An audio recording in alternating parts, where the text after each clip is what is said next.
काली जो काश्मीर के पहलगाम रे आतंकवादी हमला होता आ से हमलार बाछी आम हिंदू भाई मान गुली मार होती। आतंकवाद कौन जाति ना कि कौन धर्म ना कहूबा लोक मैंने आज कौन पाई नीरव रही जाइछंती।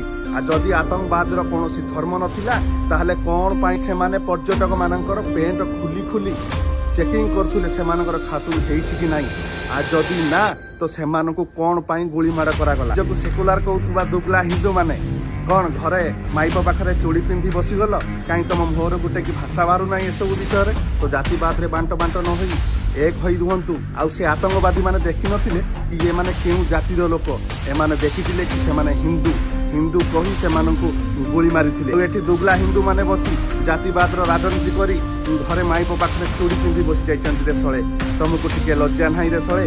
तमे एई भलिया जातिवाद करी हिंदू भाई मानकु अलग अलग बांटी दउछ। सरे रहउथबा दुगला हिंदू माने हम बालेश्वर पुओ को भी गोली मार होइछि आ से गोली मार रे तांकर मृत्यु होइछि।